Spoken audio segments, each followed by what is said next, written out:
India generates more garbage than every country in the world besides China. The government has taken steps to address all this waste, including a ban on single-use plastics. But across the country, people are tackling the issue on their own. From making tiles out of smog to filling teddy bears with old cigarette butts. This is how India deals with worldwide waste. These sneakers are made with garbage.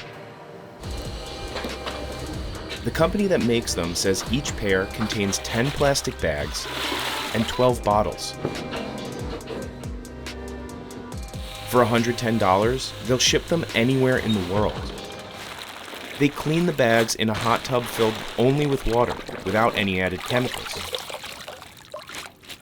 and then hang them out to dry. Inside the warehouse, Sairuddin stacks 8 to 10 layers of bags at a time. दिन में कम से कम 100 बना लेता हूँ. Then places the pile under a heat press. This finished product will cover most of the sneaker. The company's founder calls it Dailytex. So it's a material that's made entirely out of waste plastic bags without the use of any chemicals. Sairuddin packs and ships them 7 hours north to the Nitush footwear factory. That's where the shoe will be assembled. First, Dailytex sheets are die-cut using metal forms. Other patterns are cut from rPET fabric, which is made from recycled bottles, and woven into something like canvas. The workers stitch the two types of materials together. The assembled upper gets stretched out. Daily soles are made with crumbs of industrial rubber. A worker needs to rough the sole on this grinder, so the glue added in the next step will adhere. They coat the top of the sole with a clear glue. A special UV light increases its stickiness. The shoes go through a series of heat treatments and coats to strengthen the bond between the sole and the upper. Then comes the final round of stitching. Daily's laces are also made with recycled plastic. India generates 3.5 million tons of plastic waste every year. The idea behind Chuck is to replace some of that plastic with biodegradable sugarcane waste. India is the world's second largest producer of sugar, making more than 25 million metric tons in 2020. And that means mountains of bagasse. KM Sugar Mill alone produces over 3,500 tons of it per day during the harvesting season. It can be tough to work with. नहीं दिक्कत तो होती है जैसे कि नाक में भर जाता है मुंह में भर जाता है और खांसी उसी आने लगती है. Most of this material will be burned to produce electricity. It's a low pollution alternative to fossil fuel. भी चीज़ ऐसी नहीं है जिसका हम लोग इस्तेमाल ना करते हैं. सारी चीज़ का इस्तेमाल करते हैं और अच्छे से अच्छा उसका वो करने की कोशिश करते हैं. But it has other uses too. We were told this is a very good fiber for molding. For over 40 years, Ved Krishna's family turned sugarcane waste into paper in a factory owned by his parents. They named it Yash Paka, and their company slogan is packaging with a soul. But the business ran into financial troubles and had to deal with faulty equipment. We didn't know whether the company would run the next day or not. What I realized was that all the work that I wanted to do was towards the ecology and environment. Ved went back to the drawing board. He spent years experimenting with new ways to use bagasse. Eventually we realized that we have sugarcane pulp, and that can be molded into different products which can actually be used as placement for these styrofoam products. And by 2017, the company was producing tableware products under a new brand, Chuck. Chuck was really good because, of course, it was about disposable. You can chuck it. It was also good with chuck, which is taste in Hindi. Ved set up shop near sugar plantations and mills to keep costs and the carbon footprint low. Around 100 truckloads of bagasse arrive at the Chuck factory every day during peak harvest season. It can take 2 hours to unload each truck. If the material dries out, the fiber loses strength, so we have to keep it in wet piles. Workers then remove a layer of the tiniest fibers before washing and pressure cooking it. Same concept as you cook dal in your home, the same way you cook bagas. You use a certain alkaline product to be able to remove the stickies. If you think of a sugary product, it's a little sticky. The alkaline solution helps make it moldable. Workers wash the sludge again to remove any residual chemicals.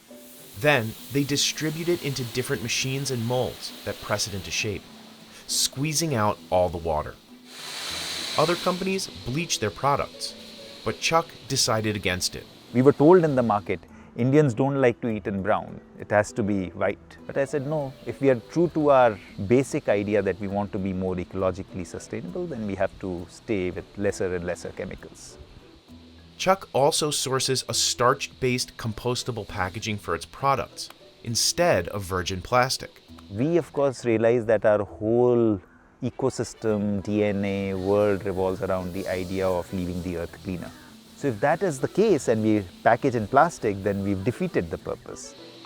Workers like Shilwadi check the finished products for quality before counting and packaging. इसमें high breathing है, लो breathing है, cracking है, moisture है, fibre missing है, तो ये light के सामने दिखाई देता है. The Chuck factory can crank out 1 million individual items in a day. Increasingly, waste ends up in India's largest rivers, considered sacred by Hindus.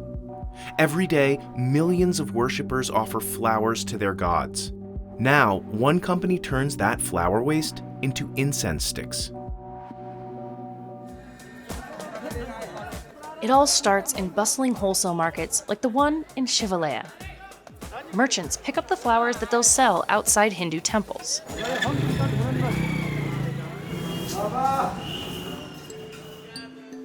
Because these flowers are used in rituals, they're considered sacred and can't be thrown into the garbage. Every day, more than 1,000 tons of flowers end up in the Ganges River. But many contain toxic chemicals like arsenic, lead, and cadmium, as well as pesticides. I have been seeing people putting flowers in the water all my life, but never before had anyone questioned temple waste as a source of pollution. The seed was sown. Ankit founded Fool, which is the Hindi word for flower. The company's employees pick up the waste from temples throughout Kanpur, making around 19 stops a day. Then they transport the flowers to Fool's facility, where they weigh and separate them from thread, fabric, and plastic. Workers save only the flower petals for the incense sticks and sort them by color. They keep the buds and stems to create compost that is sold as a separate product. Then they lay the flower petals out to dry on large tarps. Once they're dry, they grind them into a powder that is mixed by hand with water and essential oils until it reaches a clay-like texture. Then it's time to roll. Workers dip their fingers into the flour powder while rolling to create an even thickness. Then they let the sticks dry before dipping them again in essential oils. They're laid out to dry one more time, then packaged up. Workers here can produce around 400 incense sticks every hour. Ankit calls this transformation flower cycling, and he says his product is cleaner than others. Normally, incense sticks are made from charcoal. Burning charcoal releases the poisonous sulfur dioxide and gives out a lot of xylene chemicals. In other parts of the country, people have figured out a way to deal with another type of organic waste: vegetables. 10 tons of food goes unsold every day at this market. But instead of going to a landfill, it's turned into electricity that will power streetlights, buildings, and a kitchen that preps meals for 800 people. This is called biogas. It's plentiful, it's low-tech, and experts say it burns cleaner than any fossil fuel. So why can't we make energy from the 1.3 billion tons of food that gets thrown out every year? We visited the Bonpali market in Hyderabad, India to find out.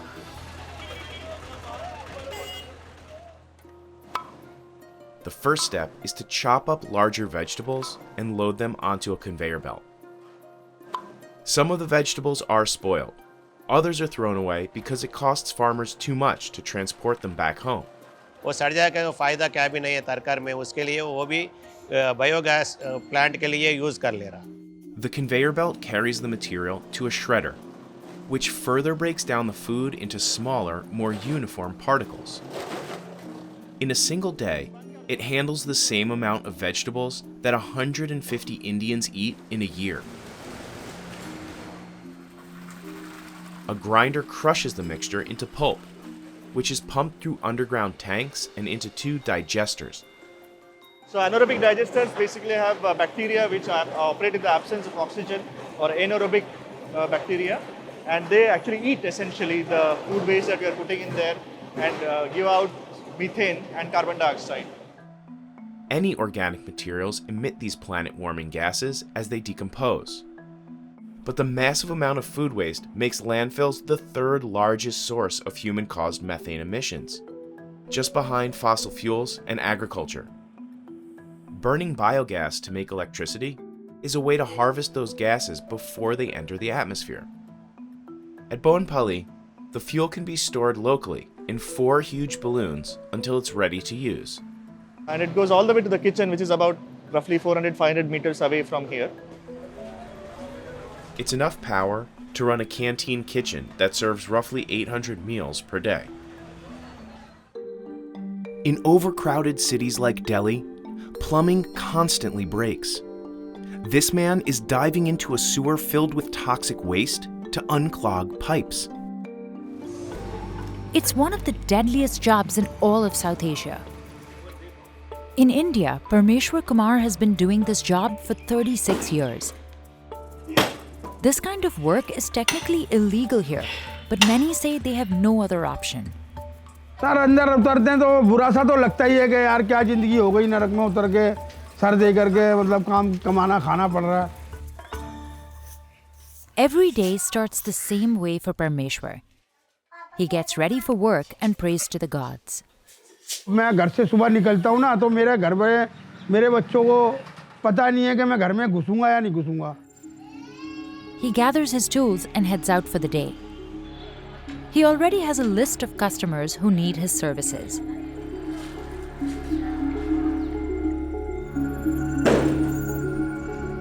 Today's drain is trickier because the government has sealed off the sewer entrance. So he has to hammer through the cement to reach the blockage.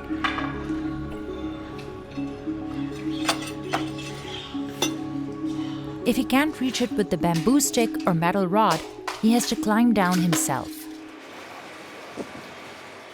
That's the most dangerous part of his day. A lot can go wrong when he's down there. मेरे पैर पे sewer का ढक्कन भी गिर सकता है, मेरा पैर भी टूट सकता है और मुझे गैस भी लग सकती है, मेरा सांस भी घुट सकता है, मैं सीवर के अंदर मर भी सकता हूँ, मेरा हाथ फट जाता है, शीशे लग जाते हैं, है ना, और कोनी ओनी छिल जाती है मेरी. कई बारी मेरा ध्यान चूक जाता है और मैं चल रहा हूँ और मेरे 2-3 बारी चोट भी आ गई, सीवर में पैर चला गया, मेरा आधा हिस्सा बाहर और आधा अंदर, मेरे पैर में भी चोट लगी, मेरे यहाँ साइड में भी बैक में भी चोट लगी. It takes Parmeshwar about 2 hours to fix a clogged sewer. Plastic bags, hair, and anything else that's thrown down the drains can get stuck in the pipes. More than 5,000 miles of sewer lines stretch across the capital and surrounding areas. They're poorly maintained and falling apart. Because it's so dangerous, the Indian government banned this kind of work in 2013. But it's still happening today. हमारे पड़ोस के कई लोग मर गए, sewer के अंदर sewer वालों में काम करते थे वो. Research has shown that 80% of Indian sewage workers die before the age of 60 because of health problems. One time, Parmeshwar thought he would be next. He got stuck inside of a clogged pipe. वो भगवान का शुक्र रहा कि वो नज़दीक में plumber की दुकान थी, उन्होंने जल्दी से वो छैनी हथौड़े से वो पाइप को काट करके वो मलबा निकाला, तब मेरा हाथ बाहर आया। Parmeshwar's skin is also fully exposed. He doesn't wear much to protect himself because he can't afford it. कभी कोई बिच्छू काट जाए, कभी कोई कान खजूरा काट जाए। And he's gotten hurt at work. ये मेरे दांत टूटे पड़े, मैं पाइप एकदम से छूट करके हाथ से और मेरे मुंह पे आके लगा, और मैं कई महीने खाना खाने से भी परेशान रहा। He used to work for the government, but it didn't pay well. So nowadays he relies on referrals. Area के अंदर जहाँ मैं घूमता हूँ मेरा नंबर बटा हुआ है, और लगता है कि उनको कि यार उस बंदे को बुलाना चाहिए, तो वो मुझे फ़ोन कर देते हैं, तो इस तरीके से मेरी दाल रोटी चल जाती है। He gets about 5 jobs a month, bringing in 12,000 rupees. That's about $150. मेरी मेहनत के हिसाब से जो मेरी मेहनत है, मेरे नज़रिए में वो पैसे मिलते नहीं हैं, लेकिन मजबूरी है, करना पड़ता है। But sewer workers may not have the dirtiest job in India.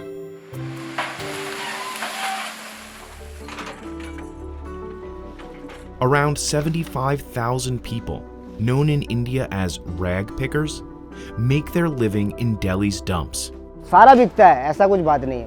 जब अब 1 रुपये किलो बिके, चाहे 8 ना, सब बिक रहा है। जब देखो जी, मेन तो हमारा स्क्रैप का काम है, प्लास्टिक का भी है, मतलब रद्दी का भी है, हर चीज़ का है, लेकिन अपना मटेरियल अलग अलग करके जब बेचता हूँ। The average rag picker earns 200 to 300 rupees a day, about $3 to $4, with plastic and metal being the most valuable items collected. Even when they're not on fire, the landfills pose major health risks. हाँ, मक्खियाँ भी हैं, मक्खियों की भी दिक्कत है।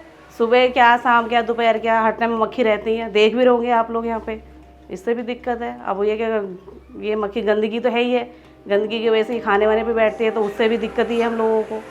ये तो सब चीज़ से दिक्कत है यहाँ पे। Dr. Jivasau has been treating patients who work at the Balswell landfill for over 20 years. Daily कमाते हैं, डेली खाते हैं, मजबूरी है। जो बहुत लेबर क्लास के लोग ऐसे 10 दिन महीना दिन कमाया खाया, और जो कुछ बचता है लेकर के गाँव भाग जाते, गाँव देहात चले जाते। Balswa doesn't have a proper drainage system, so runoff from the landfill makes its way into the groundwater. पानी यहाँ बहुत ही बेकार आता है, दिल्ली गवर्नमेंट के भी पानी बेकार आती है, और ऑलरेडी यहाँ तो ज़मीन के जो पानी है लोग ले ही नहीं पाते, कारण ज़मीन के पानी इतनी कड़वी और इतनी जहर है, तो ज़मीन के पानी तो लोग इस्तेमाल नहीं करते हैं। Scientists use the Air Quality Index, or AQI, to measure air pollution, and India has one of the worst measures in the world. One study said air pollution led to more than 1.6 million premature deaths in 2019. Then there's the odor. Smell की भी गंध जो होती है, उसकी महक वो भी बर्दाश्त नहीं होती है। जब आग लगती है तो उसकी भी महक बर्दाश्त नहीं होती बिल्कुल भी। Not to mention the everyday dangers of rag picking. हर तरीके की परेशानी, कहाँ तक परेशानी बताएं आपको। ये देखो, और दिखाऊँ आपको, पैरों में देख लो, ये देखो। डर तो हमेशा, आपको पता ही है कि डर हमेशा इंसान को रहती है। India has some of the most unhealthy air in the world. So how did India's air quality get so bad? It starts at home, where many cook with wood and dung. Both create a lot of smoke. And then there's traffic. The number of vehicles on the road has more than quadrupled since 2003. Pollution is worst at the onset of winter. That's when farmers burn agricultural waste. Diseases triggered by air pollution kill over 1 million people in India every year. That's 10 to 20 times higher than the rate in the United States. The good news is that black carbon is short-lived. It only stays in the air for a few weeks. It's not like carbon dioxide, an invisible gas that can warm the atmosphere for centuries. The problem is that people in India burn so much stuff, the air never has time to clear. So preventing black carbon from getting up there in the first place could make a difference. That's the big idea for Tejas Sidnal, an architect and the inventor of carbon tiles. This carbon is what is in your lungs and my lungs right now. I'll show you around how our office looks like and what we do. He launched Carbon Craft Design in 2020 to create marketable products that upcycle waste. Tejas sources most of the carbon from companies that would otherwise release it into the atmosphere, like this facility that recycles tires. The factory produces loads of black carbon that usually gets sold as cheap fuel, but when that gets burned, it puts the pollution back into the atmosphere. Carbon Craft interrupts this cycle and puts the toxic powder in its tiles. It comes in these huge sacks, dry and absolutely pitch black. The sacks go to a factory that has been making tiles by hand for 35 years. Many mass-produced tiles only harden in kilns burning at high temperatures. But carbon tiles made from cement are never baked, so the process doesn't require a lot of energy. This is also the lowest carbon footprint way of making a tile. We thought, why don't we adopt this? Tejas places an order whenever he secures a new customer. The workers follow a process that's been around for over 200 years. Now, they replace some ingredients with black carbon. जैसे वो carbon जहर है ना हमारे लिए, वैसे cement के लिए भी जहर है, लेकिन एक थोड़ा प्रोपोर्शन में हम लोग डाल सकते हैं। अभी इसके अंदर हम लोग ने वाइट सीमेंट, फिर पाउडर, मार्बल पाउडर और अपना ये कार्बन, वो सब मिक्स डाल दिया है बोल मिल के अंदर। अभी इसको हम लोग मिक्स करने वाले हैं, जो आधा घंटा घूमेगा बोल में। Once the powder reaches a smooth consistency, they mix it with water to create a slurry. The amount of black carbon in the mix determines the shade of the cement. ये सब में कार्बन डला हुआ है, एक में थोड़ा कम है, एक में मीडियम है, एक में ज़्यादा कार्बन डाला। जैसे हम लोग को कलर टोन चाहिए, उस हिसाब से हम लोग कार्बन डालते हैं। It takes skill to get the consistency right. Too much water and the tile won't hold together. Too little can ruin the pattern. Every design has its own metal stencil. Workers pour the slurry into the voids. One of the hardest parts is to get crisp lines, so workers have to move quickly. Remove that stencil at a flick so that it doesn't have a distorted design. And then they add the backing layer. That also has carbon. The first layer is more for the aesthetics and the pattern that really comes out. The back layer is for strength. The factory's only hydraulic press squeezes the tile into shape and helps it set. फिर पंच रख के उसको hydraulic press में 2 second तक press करते हैं। The firmed up tiles still need to strengthen through a process called water curing. That means they get hosed down every day for nearly a month. तो हर 1-1.5 घंटे में पानी लगाना पड़ता है। Workers give the fully cured tiles a rough polish and a final rinse before they get packaged for sale. All carbon tiles are made to order.